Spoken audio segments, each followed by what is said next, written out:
나는 밀리터리 덕후다. 본격 밀리터리 팟캐스트 밀떡을 시작합니다. 정치와 함께 경례 밀떡. 바로 안녕하세요, 박찬준입니다. 안녕하세요, 놀러온 남자 정명섭 정자입니다. 안녕하세요. 월간 플래툰 이준규 기자입니다. 네, 이렇게 밀떡이 시작됐습니다. 이번 시간 계속 흥미를 더해가고 있는 만약에 시리즈입니다. 만약에 이랬다면, 만약에 네. 실패했다면, 만약에 성공했다면, 만약에 어떻게 했다면 흥미진진하죠. 만약에 전쟁사. 네, 그렇죠. 그렇습니다. 예. 만약에 전쟁사. 이게 뭐 별 의미가 있냐라고 하면 항상 제가 하는 얘기가 있어요. 만약에 첫사랑이랑 결혼했다면 뭐 이런 거 있잖아요. 이런 이 양반이 또 역시 자, 작가님다운 또 이번 테마는 그 유명한 진주만 기습이 실패했다면 라는 테마를 한번 해보겠습니다. 일단 그러면 이제 진주만 기습에 대한 왜 배경에 대한 얘기를 해줘야 되는데, 제 생각엔 시작은 1937년 중일전쟁 때부터였던 것 같아요. 당시 그 중국에 여러 서방 국가들의 이익이 걸려 있었어요. 네, 그런데 일본이 그 땅을 차지하면서 그 이익들을 해치기 시작한 거죠. 네, 그러면서 서구권과 미국이 이렇게 특히 반대를 많이 해서 중일전쟁 초반에 미국에서 하지마, 고마해라, 말 못다 아이가 왜 라고 작은 했는데, 동양 나라가 네, 그렇죠. 그리고 이제 어떻게 보면 일본의 성장은 그 러시아를 견제하기 위한 약간 대리인 정도였었어요. 미국이나 서방 국가가 생각했던 건. 예, 그런데 이 역할을 누구나 다 그렇지만 이런 지역 패권 국가들은 언제나 자기들이 더 강한 패권을 요구하거든요. 그래서 사실은 중일전쟁 시기부터는 이제 서방 국가들이 더 이상 용납할 수 없는 시점으로 넘어섰죠. 근데 이거를 막아줬어야 되는 게 정치권의 역할인데, 1930년대에 일본 정치권은 군부에 대한 통제권이 거의 없는 상태였기 때문에 불가능했어요. 네, 그래서 중일전쟁이 길어지고 막 점령지들이, 특히 상해 같은 데는 동양의 팔이라고 불릴 정도로 그 이제 각국의 이제 조개지들이 많은데 여기를 싹 다 둘고 부순 거예요. 점령하면서 상해 사변을 일으키면서. 그 이전에. 그러니까 서구 국가에서인데 특히 이제 미국이 태평양에서 서로 갈등이 있었기 때문에 이제 처음에 이제 여러 가지 자원 금수 조치를 하다가 결정타가 이제 석유 금수였었어요. 석유를 안 판 거죠. 일본한테. 네, 최근에 중국이랑 호주랑 사이가 나빴을 때 호주가 이제 뭐 중국이 먼저 그랬지만 석탄을 안 사가면서 여러 가지 파급 효과들이 일어났잖아요. 뭐 공장이 문을 닫는다는 등 제한 송전한 것처럼 일본도 석유가 없으면 굴러갈 수 없는 국가잖아요. 근데 정상적이었으면 협상을 해야 되는데, 아까 말씀드린 굉장히 비정상적인 국가였기 때문에 석유를 안 줘? 그럼 어서 뺏어와야 되겠네? 라고 했던 게 석유 어딨냐? 동남아. 있네? 네. 그러면서 마침 그때 1940년대 유럽에서 그 독일과 이제 연합군의 전쟁이 벌어지면서 동남아에 이익을 갖고 있던 프랑스, 네덜란드 이런 나라들이 이제 점령당하기 시작해요. 그게 여긴 빈집이잖아요. 그러면 그러면- 일본 입장에서는 그렇죠. 독일이랑 동맹 맺어야겠다. 네, 그렇죠. 독일이랑 동맹 맺고 동남아는 우리 땅. 난 이런 식으로. 왜냐하면 동남아에 쳐들어가도 이제 본국이 점령당한 상태였기 때문에 반격을 못한다는 건 너무나 잘 알고 있었어요. 그렇죠. 하지만 미국이 더 이상 용납을 못하겠다 라는 식으로 이렇게 강경한 자세를 나오니까 일본에서는 역시 그럼 어떻게 해야 되지?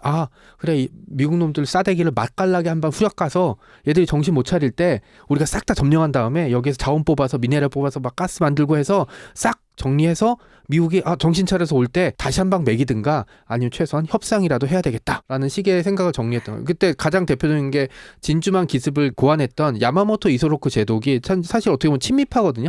이 사람이 했던 게 그냥 진주만을 해서 최대한 타격을 줘서 미국과 싸울 때 시간을 벌어야 된다라는 식의 얘기를 했었어요. 근데 그의 저서나 뭐 이런 걸 보면 친미라고 하기에는 저는 개인적으로 친미보다는 미국을 좀 아는, 그렇죠. 그 정도로 지미파. 근데 지미파 이- 좋았어. 이 사람도 야망가해요. 결국. 그럼요. 물론이죠. 네. 네. 군복 입은 사람은 그렇죠. 그래서 지금 갑자기 뭐 회자되고 그렇죠. 그래서 뭔가 이 사람 말을 들었어야 된다 막 이런 네네. 식으로 얘기가 나오지만 결국은 이 사람도 한 야망가였다. 그렇죠. 다만 미국을 알았기 때문에 미국을 건드리면 그렇죠. 위험하다는 네. 거 오래 자체를 싸우면 끝장난다는 거 확실히 알고 있었죠. 그리고 이제 태평양 함대가 이제 진주만에 있었던 것 자체가 사실 어떻게 보면 미국에 대한 압박책이에요. 진주만이라는 그 지도를 보셔서 알겠지만 일본에 대한 압박책이. 네, 일본에 대한 압박책이 그 진주만이라는 자체는 군항으로서 조금 애매해요. 왜냐면 입구가 너무 좁거든요. 입구가 너무 좁고 배들이 있어서 수심도 좀 네, 낮은 그렇죠. 편이죠. 그래서 군항으로선 적합하지가 않았는데 거기에다가 미 태평양함대가 있는 것 자체가 이제 일본에 대한 어떤 압박이거든요. 일본도 이걸 너무 잘 알고 있었기 때문에 태평양 함대가 있는 진주만을 기습해서 두들겨 부수면 우리가 시간을 벌 수 있을 거다라고 생각해서 그 항공모함을 주력으로 한 연합함대를 편성해서 예. 보냈죠. 진주머리라면 지금의 하와이를 맞습니다. 말하는 지금 거잖아요. 히캄 합동기지 들어있는 그 위치 맞죠? 거기랑 비슷하죠. 네, 근데 네. 뭐 진주만 기지는 조금 더 네네. 남쪽이고 히컴 공군기지 뭐 유명하죠. 예. 근데 이제 결론은 우리 진주만에서 무슨 일이 일어나는지 너무나 잘 알고 있잖아요. 아유, 저 그냥 영화 한 10번 봤어. 그죠. 그냥 눈 뜨고 두들겨 맞은 꼴이에요. 예. 그래서 유명한 게 일본 전투기가 와서 폭탄 떨어뜨리니까 해군은 야 육군 녀석들 일요일부터 왜 훈련이래 자식들이 그러고 육군은 야 해군 녀석들은 훈련 저렇게 요란하게 하니? 라고 해서 실제로 훈련 그 장교가 실제 상황입니다라고 하기 전까지는 다들 정신 못 차렸었어요. 그 정도로 완벽한 기습이었거든요. 자기네들 그 함대 위를 날아가는 것조차도 되게 훈련하는 줄 알았던 왜 저렇게 거예요. 저공으로 날아가는 거야? 어. 저거 비행기 우리 거 아닌데 버려줘놓고 제로센인데. 근데 이제 고발하자고 막 여기까지 그랬었죠. 올 걸 몰랐기 때문에 그런 것도 있는데 사실 징조가 전혀 없었던 건 아니었고 몇 근데 가지 여기서 징조가 있었죠. 특히나 좀 그 부분을 이야기하고 싶은 게 항공모함으로 네. 공습을 한다거나 그런 기습을 한다는 게 그 당시로서는 당시로서는 상상을 잘 못했죠. 그때 아. 이제 가능성이 없다고 볼 수는 없지만 그렇다고 해서 일본이 그거 아니었죠. 그러니까 이제 그게 최초였나요? 그 최초는 아니, 물론 아니고 최초는 아닙니다. 전에도 한번 소개드렸던 타란토. 타란토 공습이 좀 더 앞서지만은 어찌됐든 규모 면에서 상대가 그렇죠. 안 되고 일본의 연합함대의 거의 1기동 함대가 다 항공함대죠. 나왔으니까 그러니까 그때 그러면 전투기만 해도 한 몇 대였나요? 일본 전투기. 300대 가까이 됐죠. 그렇죠. 300대 1파, 가까이가 2파로 날라왔고. 나눠가지고 공습을 했죠. 네. 공습을 하고. 예. 그때 이제 몇 가지 징조가 있었어요. 그 가표적이라고 일본군이 어뢰 2발을 장착한 소형 잠수정이 있었거든요. 네. 요걸 5척을 미리 보내요. 그래서 이제 그 아수라장이 되는 와중에 배를 공격하겠다고 했는데 가표적 중에 한 척이 미리 걸려요. 예. 그 진주만 입구에서. 그렇죠. 그래서 구축함이랑 초기함이 와서 폭내를 떨어뜨려서 이제 격파해요. 이제 나중에 잔해가 예. 이제 격침된 잔해가 발견돼서 어쨌든 그게 폭내가 터지면 그레이하운드에서 그렇지만 그냥 터지는 거랑 뭐가 인디스 때 터지는 거랑 느낌이 다르거든요. 거의 네. 검은 물이 올라오잖아요. 그렇죠. 거의 그래서 석유. 격파했다는 보고를 태평양함대 사령관인 허스밴드 킴멀 제독한테까지 갔는데 네. 킴멀 제독이 그 구축함 함장의 경력이 일천하다는 이유로 뭐 자세히 다시 조사하고 보고해라는 식으로 무시했었어요. 아. 그러니까 물론 이게 결과론적인 문제이긴 하지만 요때 만약에 경보를 미리 내리거나 뭐 준비 한번 태세를 정찰기라도 해서 한번 한번 딱 보냈으면 걸었어도. 그죠. 네. 이랬으면 어떻게 되는지 모르고 두 번째가 그 레이더가 초창기 레이더 이때 배치가 됐었는데 레이더에 걸려요 당연히. 그래서 레이더 병들이 장교한테 뭐 이상한 거 보이는데요. 그랬더니 야 됐다. 야, 본토에서 B-17 날라올 거야. 신경 꺼. 걱정하지 마. 근데 실제로 날라오기로 했었어요. 네, 실제로 날라오고 아. 딱 그 방향이긴 했었는데 만약에 신경을 조금 더 써서 경보라도 그러니까 사실 그 시점에서 알았다고 해도 진주만에 있는 배들을 빼진 못했을 거예요. 예, 그 일요일이었고 다 흩어져 있으니까. 근데 제가 중점으로 생각한 건 뭐냐면 항공기 전투기죠. 전투기도 그때 하와이에 일본인들이 많아서 테러 당할까봐 할줄 한가운데 잘 다 모아놨어요. 모아놨었죠. 감시하기 편하게. 감시하기 편하게. 얼마나 좋은 먹잇감이었겠어요. 근데 이 전투기들 중에 일부만 떠서 예. 공중 초계를 하는 상태에서 일본의 전투기들과 맞췄다면 물론 전투기들 자체나 숫자는 제로센이 더 많았겠지만 그래도 뭐 그 1, 2차 공격 때처럼 그냥 맘 놓고 그냥 와서 둘겨 패는 거는 불가능했죠. 예를 들어서 진주만이 수심이 얕았기 때문에 사실 군항이었었어요. 왜냐면 네. 어뢰 항공어뢰 떨어뜨렸을 때 수심이 10m 몇 미터면 어뢰가 이렇게 그냥 떨어졌다 그냥 땅에 진흙 속에 박혀버리니까. 박혀버리는데 일본 애들이 거기다 목재 받침대 같은 걸 넣어놨어요. 그래서 그 속도를 줄이는데 성공했거든요. 그러니까 그런 식인데 그것도 결국 떨어뜨리려면 속도를 낮춰서 이렇게 직진 비행해야 되는데 예. 근데 만약 미군 전투기 계속 날아다니고 방해하고 이랬으면은 실패했겠죠. 그렇죠. 극방화 폭격도 마찬가지고. 아무래도 견제를 받고 이렇게 쏘는 거랑 그냥 견제 없이 쏘는 거랑 분명히 그렇죠. 다르겠죠. 네, 그리고 중요한 게 뭐냐면 나구모 제독이 지휘하고 있었거든요. 나구모 제독이 3차 공격을 안 했던 걸로 지금도 욕먹고 있어요. 그 이제 1, 2차 공격하고 3차 공격할 때 참모와 그 조종사들은 네, 다 3차를 하자고 계속 하는데 주장했었죠. 2차 때 이미 피해가 누적되기 시작해요. 아까 300대 정도 얘기했는데 2차 공격 때 피해가 적지 않았거든요. 왜냐하면 이제 그때는 전투기도 뜨기 시작했고 대공포화도 만만치 않았고 그래서 피해가 심하다는 보고를 받으니까 그러니까 3차 공격을 준비해야 된다고 옆에서 다 얘기했는데 나구모만 이제 노하고 돌아갔거든요. 3차 공습이 있었으면 아마 그 유류 저장고 야, 유류 저장고를 뭐 일본인이 모른 건 아니었는데 그걸 왜 남겨뒀는지 참 미스테리라고 또 미국 측에서 생각했죠. 미스테리까지는 아니고 그때 이제 나구모 제독이 생각한 이유 중에 하나는 그거죠. 1, 2차만으로도 기습의 효과 그리고 내가 한 방 때렸다. 너네 협상할래 안 할래는 충분히 이렇다. 그렇죠. 그리고 이루었다라고 판단한 거죠. 거기서 받고 항공모함이 다 없어졌잖아요. 세 척 다. 그러니까 언제 우리는 그냥 한 척은 배달 가고 한 척은 뭐 수리 가고 훈련, 한데 훈련 정말 뛰고. 운이 좋았던 네. 거예요. 하지만 당사자들은 이런 정보가 없으니까 야, 항공모함 어디 있어? 라는 것도 한 가지 이유였던 네. 거였어요. 이게 만약에 항공모함이 혹여나 그렇죠. 만약에 일본의 그런 항공모함을 발견했으면 빈집털이 하러 가는 그렇죠. 거잖아요. 그렇죠. 네. 미드웨이 같은 상황이 벌어지는 거죠. 그래서 2차 공격되는데 만약에 1차 공격에서 미 해군이나 육군항공대 전투기가 떠서 일본 항공기에 피해가 누적됐다면 나구모 제독의 성격상 2차 공격도 안 했을 가능성이 되게 높아요. 그렇죠. 그럴 수도 있어요. 근데 만약에 네. 진주만에서 일본의 조짐을 어느 정도 파악을 하고 준비를 했다면 대비를 했다면 좀 어떤 식으로 좀 진행됐을까요? 피해가 저는 절반 이하로 떨어졌을 것 같아요. 절반 이하로. 전함 4척이나 침전됐잖아요. 예. 그 중에 절반은 건지지 않았을까? 절반 최소한. 정도는 네네. 건지지 않았을까? 저는 그다음에 완전히 이게 이제 실패했다는 가정을 가야 되면 어디서부터 미국이 캐치해야 되냐면 일본의 공격 의도를 훨씬 전에 알았고 그래서 아예 진주만에서부터 비어도는 태평양 함대를 일시에 이제 모아서 함대 간 결전을 준비하기 위해서 일단 공해상으로 나갔다. 함대가 나갔다. 그럼 이제는 이제 기습에 대한 어떤 건 벌써 물 건너 간 거고 예. 함대 대 함대 간을 하면은 그 당시 연합 함대가 좀 더 강력한 규모의 우세했죠. 세력이었긴 하지만 예. 섣불리 덤비지 못하죠. 다가설 수가 없었죠. 그리고 그들의 전략이 기습이었기 때문에 그렇죠. 기습을 통한 어떤 협상이었는데 이 뭐 협상 자체가 안 되는 거 아니에요. 그렇죠. 한번 해보겠다는 얘기니까. 예. 그럴 때면은 이제 진주만 기습은 없었다. 그러니까 그래서 이제 실패할 기습이 거다. 실패해서 항공모함은 어떻든 살아남았고요. 예. 전함이나 그 태평양함대 세력의 일부가 살아남았으면 그 다음에 사실은 비슷한 시기에 뭐 했냐면 필리핀 공격하고 있었거든요. 일본이? 일본군이. 같은 날에 거의 동시에 했죠. 거의 근데 동시에. 사실 만약 진주만 기습이 제대로 진행이 안 돼서 태평양함대 상당수가 살아남았다면 필리핀을 이렇게 마음 놓고 돌격하진 못했죠. 왜냐하면은 이게 병자호란 때도 그 전에 사람들이 했을 때 이괄 장군이 있던 야전군이 있었다면 한 번은 막을 수 있었다라는 얘기를 되게 많이 하거든요. 그러니까 현존함대 전략으로 미국 태평양함대가 사실 당시 일본의 연합함대보다 규모나 실력은 떨어졌지만 만약에 항공모함과 전함들이 남아 있었다면 그걸 배후에 두고 일본이 필리핀을 비롯한 동남아를 그렇게 휘젓고 다니지는 못했을 거예요. 네. 전 좀 반대 네, 생각이었는데 그 만약에 진주만 기습은 분명 실패 뭐 먼저 알았다면 실패 네, 네. 쪽으로 우리가 가정을 한다면 연합 함대의 전력을 바로 필리핀 공해상으로 돌렸을 거예요. 그럼 필리핀 공해상에는 미국이나 연합군의 어떤 해상 전력들은 거의 없었거든요. 영국 극동함대도 뭐 그렇습니다. 한참 뒤오니까요. 안 그래도 석유 때문에 인도네시아를 탐하려고 했는데 가는 길목에 있는 필리핀의 미군 세력을 일시에 제거하기 위해서 필리핀을 점령을 어찌됐든 했을 거고 그러나 조금 더 전쟁 태평양 전역은 그렇게 오래가지 않고 조금은 더 당겨졌지 않았을까. 왜냐하면 필리핀을 그렇게 점령했다고 해도 말씀대로 저도 그렇죠, 거기는 그렇죠. 동의하는데 그렇게 되면 일단 알류산 열도로는 진출 못하고요. 예, 왜냐하면 태평양 함대가 남아 있으니까. 예.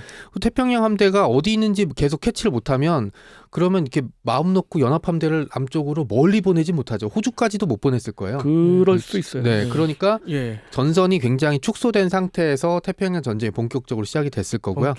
네. 그럼 미국은 결국 어찌됐건 간에 참전을 한다 2차 세계대전에. 그렇죠. 왜냐하면 그때 정치권이나 이런 수뇌부들은 유럽이 저렇게 놔두면 안 된다는 걸 알고 있었죠. 근데 이제 대부분의 미국 사람 입장에서는 국민들이 반대를 했죠. 남의 나라 좀 1차 대전 때 얼마나 많이 죽었어. 야, 이렇게 했는데 제가 여러 번 말씀드렸어요. 미국 사람들 이렇게 약속, 뭐 신의 이런 거 되게 중요하게 생각하거든요. 아니 얘네- 거기다가 예. 자기 자국 군인들이 이제 사망을 했고 뭐 2000년 필리핀에서 넘게 사망하든 진주만에서 그렇죠. 사망하든 어찌됐든 공격을 받았는데 그것도 선전포고 없이 그럼 이제 트럼프 당연히 대통령이 전쟁은 개입됐겠죠. 그거. 개입을 그리고 하고 이제- 그 대신에 네. 그런 건 있을 것 같아요. 일본 항공모함이 4대가 네. 어찌됐건 살아서 빙글빙글 돌고 있잖아요. 태평양 전역을. 네, 네. 과연 미드웨이 전 같은 네. 일이 벌어졌을까? 네. 또 그것도 되게 좀 궁금하거든요. 어딘가에서는 아. 결전이 벌어졌을 것 같죠. 왜냐하면은 일본 입장에서도 미국 태평양 함대를 놔두고 예. 결전이 벌었고 당시에 양쪽 함대의 전력이나 실력을 감안하면 42년도 초반에 어딘가에서 결전이 벌어진다면 저는 사실은 일본 연합함대 손을 들어주고 싶어요. 조금 더 일본 연합함대가 승리할 가능성이 높죠. 하지만 그 시기 좀 지나면 이제 본격적으로 미군도 이제 쇼미더머니를 시작할 시점이라 그거 이기고 나서 뭐 연애도 그렇지만 사실 전쟁은 타이밍이거든요. 그러니까 이제 그 질문에 대한 이제 직접적인 답을 드린다면 미드웨이 해전이 일어났을까 안 일어났을까잖아요. 예. 저는 안 일어났고 안 일어났고. 그 미드웨이 같은 그 함대 간 결전은 조금 더 일본 전역은 쪽에 좀 가까운. 일본 쪽에 가까운 쪽에서 분명 일어나긴 일어나죠. 한 번은 붙어야 되니까. 산호에도 사실은 미드웨이전에 네. 산호의 해전이 딱 벌어져서 뭐 그때 렉싱턴하고 이제 요크타운 막 피해 입고 해서 막 진짜 밤새워가지고 수리해서 막 그 미드웨이 해전 참가하고 했는데 뭐 그거 비슷한 게 좀 벌어지지 않았을까? 미드웨이 해전보다 좀 산호의 해전이 좀 약간 큰 규모 그렇죠. 예. 네. 그런 전개 아닐까? 하고 거기서 일본이 이긴다고 해도 이제 일본은 타이밍을 놓치는 게 되는 거고 이 나비 효과가 좀 커지는 거라고 생각해요 저는. 개인적으로는 좀 먼저 공격하는 쪽이 확실히 불리할 거라고 보거든요. 그렇죠. 왜냐면은 그래서 저도 섣불리 사실은 이렇게 서로가 공격하지 않고 계속 견제만 했을 것 같긴 제가 해요. 뭐 태평양함대 사령관이라면 사실은 일본 연합함대보다 실력이 떨어지는 거를 알고 있겠죠. 그럼 이제 시간을 벌여서 훈련을 하면서 장비 보충되는 거 기다리면서 일본의 그 그쵸. 빈틈들을 여기저기 찌르고 다닐 거고 일본 연합함대는 그걸 쫓아다니는데 사실은 태평양은 넓고 사실 바다라서 정찰할 수 있는 수단 많거든요. 저 같으면은 이제 더 들어올 때까지는 계속 태평양함대 이리저리 돌리면서 네. 왔다 갔다 할 거예요. 네. 왜냐하면 일본 같은 경우는 지금 생산시설이 어찌됐건 간에 그 시기가 되면 나오는 생산시설이 확실히 미국보다는 덜하잖아요. 그렇죠. 네. 생산력 같은 경우가. 그렇기 때문에 아무래도 미국에서는 계속해서 보충이 들어갈 것 같고 일본은 거기에서 머물러서 네. 좀 왔다리 갔다리 하다가 결국 이제 에어사여서 그리고 이제 예. 나비 효과를 몇 가지 생각을 해봤는데 그 중에 하나 이제 미국이 이제 중국을 지원해 주는 거예요. 사실 44년 후반쯤 되면은 이제 국부군에 대한 미국의 지원이 굉장히 높아져서 중국 전선에서도 그 미군 전차를 탄 중국군이 이제 일본을 깔아뭉개고 다니기 시작했어요. 아, 예, 그러니까 이 지원이 좀 더 빨라졌다면 중일 전쟁이 막 44년, 45년까지 안 갔을 가능성이 좀 높고요. 예. 예. 저는 일본의 패착이 여러 군데서 있는데 그 중에 하나의 패착이 우리 진주만 기습이잖아요. 예. 공습인데 정말 생각하기 싫어요. 싫지만 진주만 공습 같은 건 어쨌든 먼저 발각돼서 없었고 일본이라는 그때 일본 제국이 자기들의 목표를 이루려면 미국을 건드리지 말았어야 되는 그렇죠. 게 첫 일차였다. 번째라면 네. 결국은 필리핀을 돌아서 자기들이 원하는 석유만 하기 위해서 뭐 인도네시아를 뭐 그렇죠. 대규모 공수 전력으로 공격한다든가 팔렘방 그쪽을 예, 상륙한다든가 먼저 해서 거길 먼저 때린 다음에 이렇게 먼저 점령했으니 이제는 어떻게 할래 했을 때 조금이라도 일말이라도 가능성이 있어요. 왜냐하면 이제 미국 같은 경우는 너네 왜 여기 선을 넘어오면 선전포고 그렇게까지는 안 했으니까요. 왜냐하면 전쟁하기 싫었거든요. 미국은. 미국 그렇기 입장에서. 때문에 또 어찌어찌 만약에 일본 입장만 정말 생각한다면 협상으로 진짜 그래야말로 협상으로 되지 않았을까 하는 일말의 가능성이 지금 이 진주만 공습으로 인해서 생각해 보게 되네요. 하지만 일본은 그렇게 고차원적인 정치적인 영향을 발휘할 수 있는 그럴 수단 그게 상황이 아니었죠. 예. 그럴 만한 반자이지 사람은 뭐. 그럴 만한 정치인이 다 죽었죠. 못 이때쯤 먹어도 되면. 그러고. 네. 총리가 그냥 군인이었 그런 상황이니까요. 그러니까 일본 수뇌부에서도 계속 공격하자가 있었기 때문에 남방 작전할 때 굉장히 유명한 얘기가 있었죠. 석 달이면 끝납니다. 도조히데키가 이강한테 그렇게 얘기했더니 항상 주장을 했죠. 근데 야 총리가. 중국도 몇 년 걸렸는데 남방이 석 달 만에 정글인데 더 돼? 힘들지 않겠니 하니까 그래도 저희가 한번 할 수 있습니다. 우겨가지고. 중국도 만주국을 자기들이 세우고 거기에서 전선을 고착화시켰어야 돼요. 네. 더 이상 내려가거나 또 그리고 상하이를 그렇죠. 건드리면 안 먹었을 됐지. 때까지만 해도 거기서 이제 그 걔들은 멈췄어야 되지 네. 않았나. 근데 이제 사실 이게 군대라는 게 그 이성적으로 생각해서 스톱을 못 해요. 우리는 지금 결말을 알고 있기 때문에 그런데 당시에 그렇게 얘기할 수 있는 사람이 얼마나 있었겠어요. 그리고 이 모든 건 네. 진주만 예. 기습에 기습이 했기 때고 네. 뭐 어느 정도로 전략적으로 성공했기 때문에 우리가 더 해피해진 그렇죠. 거죠. 예. 결국은. 네. 그럼 마지막으로 좀 질문 드리고 네네. 싶은데 이게 나비 효과로서 네네. 결국 핵을 맞았을까요, 일본이? 사실 44년, 45년에 태평양 전쟁이 너무 잔혹한 전쟁이 벌어져서 이제 그 핵 개발을 했던 이유가 그때 핵 개발 자체는 사실 독일 때문에 했던 거였었거든요. 독일에서 핵무기를 개발한다고 이제 아인슈타인 박사 편지를 보내서 했기 때문에 핵은 뭐 그런 거에 상관없이 만들어졌을 거고요. 근데 전쟁이 44년, 45년에 유럽 전선보다 먼저 끝나면 핵은 안 맞았을 안 가능성이 맞았을 좀 높죠. 가능성이 높고 네. 독일이 더 끝까지 갔다면 오히려 오히려 독일 베를린에 떨어졌을 가능성이 높죠. 당시 떨어들었던 리틀보이나 그 두 발의 그 핵폭탄은 결국 처음 만들어본 네. 시제 폭탄이나 네, 마찬가지였어요. 그걸 사용했다는 건 그만큼 긴박했다는 건데 지금 상황에서 뭐 아까와 같은 생각하고 싶지 않는 그런 가정들이 있었을 때 과연 미국이 태평양 전역이 있었을까도 뭐 좀 의심되는 상황이니까 네. 당연히 핵무기는 사용되지 않았겠죠. 이오지마랑 그다음에 이제 오키나와에서 너무 잔인하게 이제 싸움이 벌어졌기 때문에 그렇죠. 사실 본토 상륙 작전하면 너무 많이 피해를 입을 것 같다라는 네. 생각이 있었던 거고요. 만약 중국 전선에서 이제 미국이 중국 이제 국부군을 지원해줘서 일본군을 몰아내게 되면 사실 전쟁은 생각보다 빨리 끝날 수 있었고요. 그렇게 되면 중국에서는 공산화가 안 될 가능성이 높았겠죠. 그러면은 우리나라도 그냥 자연스럽게 독립. 네, 그렇게 되고 이제 독립보다 중요했던 게 뭐냐, 광복보다 중요했던 게 뭐냐면 이제 소련의 영향력에 들어갔냐 안 들어갔냐인데 사실 45년 5월까지는 소련도 독일 때문에 어떻게 할 수 있는 상황이 아니었던 그렇죠. 거죠. 피해가 너무 막중했으니까. 네, 그리고 이제 8월 달도 사실은 엄청 무리한 거였죠 그때. 그렇죠. 네, 그렇으니까 그게 없다면 중국이 공산화 안 되거나 아니면 우리처럼 분단이 됐다면 우리는 소련의 간섭이 없이 그냥 383 분단이 없었을 가능성이 높고요. 그냥 일본이 애초 계획대로 그냥 분할됐을 가능성이 좀 높죠. 우리나라는 소련을 제외하고. 자연스럽게 공화정으로 그냥. 그렇죠. 어. 네. 그 일본이 어떤 형태인지는 모르겠지만 사실 우리는 조금 맞아. 회피할 가능성이 높죠. 일본이 약간 동독서독처럼 나뉠 것 같긴 해요. 그때 분할 계획은 나왔었는데 제 생각엔 거기서 이제 소련이 홋카이도랑 이제 동북 지방을 차지하는 걸로 원래 나왔는데 달라고 그 했었죠. 네. 그때. 근데 네. 이제 지분이 없으면 정전을. 무시 당하니까 예. 그러니까 이제 빠지고 연합국이 이제 통치하고 세력적, 네, 그죠, 중국도 그때 이제 그 일부 점령을 했다가 이제 자기네 국국 내전 때문에 철수했거든요. 이제 그렇게 나눠졌을 가능성이 좀 높겠죠. 프랑스는 뭐 다 나눠 먹었겠죠, 뭐 일본. 네, 네.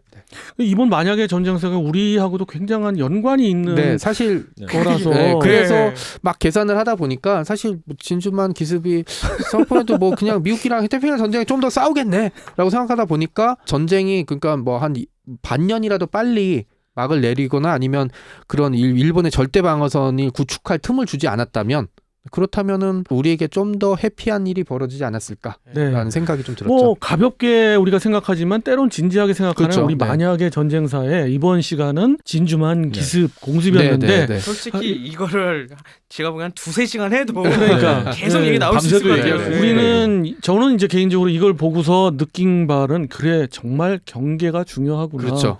항상 모든 그 시나리오를 맞아요. 생각하고 우리 좀 저 동해안 계속 뚫렸었잖아요. 그렇죠. 그래서 심지어 8군단 해체도 2년 가까이 뭐 1년이라고 보는 사람들도 있는데 그런 계획이 미루어지잖아요. 그만큼 이런 경계도 중요하다는 것도 좀 맞아요. 느낄 수가 있는 그런 우리는 만약의 전쟁사 시리즈였던 것 같아요.